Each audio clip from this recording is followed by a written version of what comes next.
کیا ہمیں ہمارا سلیبس غلط پڑھایا جاتا رہا؟ کیا جو سلیبس ہمارے اساتذہ کو تھمایا گیا ہمیں پڑھانے کے لیے وہ درست تھا یا غلط تھا؟ اس کا فیصلہ آپ خود ہی کر لیجئے۔ ہم نے ایک کہانی پڑھی تھی slow and steady wins the race, جس میں کچھوے اور خرگوش کی کہانی بیان کی گئی تھی۔ میرے دوستو، یہ بات اب ضروری نہیں ہے کہ ہر بار خرگوش کو جو ہے وہ نیند ہی آ جائے۔ بھائی، خرگوش خرگوش ہے اور کچھوا کچھوا ہے۔ اس دنیا میں جتنی بھی آج کی ترقی ہے وہ خرگوش کی تیز رفتاری کی وجہ سے ممکن ہو پائی ہے۔ ہم اکثر اوقات اپنے بچوں کو slow and steady wins the race کہانیاں پڑھا کر تھک چکے ہیں، حالانکہ اس میں اب کوئی حقیقت باقی نہیں ہے۔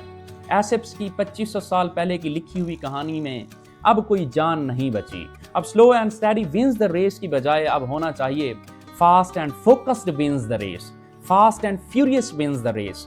کیوں؟ کیونکہ آپ کے سامنے مثال ہے۔ ایلون مسک نے کبھی سلو اینڈ اسٹیڈی کام نہیں کیا، بل گیٹس نے کبھی سلو اینڈ اسٹیڈی کام نہیں کیا، مارک زکربرگ نے کبھی سلو اینڈ اسٹیڈی کام نہیں کیا۔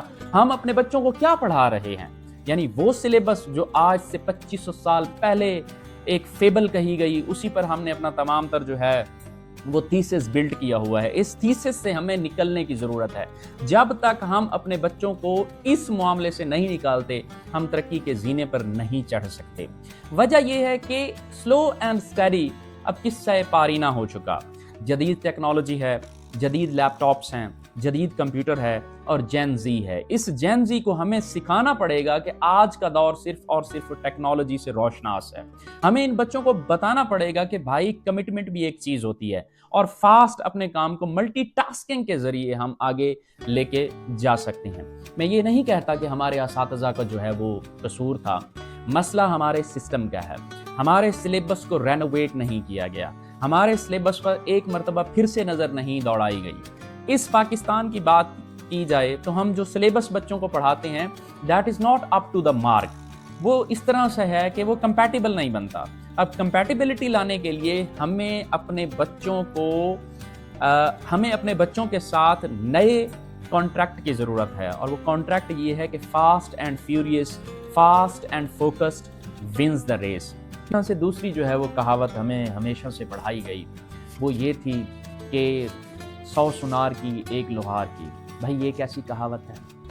آج تلک میں نے کسی سنار کو خستہ حال نہیں دیکھا اور آج تلک کسی لوہار کو خوشحال نہیں دیکھا۔ تو یہ کون سا سلسلہ ہے؟ نہ جانے یہ کس پیراہے میں بات کی گئی۔ بھائی، اس دنیا کی سب سے بڑی حقیقت آپ کی اکانومی ہے۔ جب تلک ہم اپنی اکانومی بہتر نہیں کرتے، فاسٹ فوکسڈ ہو کر کام نہیں کرتے، ہماری اکانومی بہتر نہیں ہو سکتی، تب تلک ہمیں ان ضرب الامثال سے جو ہے نہ جانے کیا سکھانے کی کوشش کی جا رہی ہے۔ اللہ تعالیٰ آپ سارے دوستوں کا حامی و ناصر ہو۔ ان دونوں پرووربس پہ آپ نے لازمی سوچنا ہے اور بتانا ہے کہ کیا slow and steady wins the race اس طرح سے عمل پیرا ہے، اس طرح سے آج ہمارے بچوں کو پڑھائی جاتی ہے۔ آپ دوستوں کی سماعتوں کا بہت شکریہ۔ Thank you very much.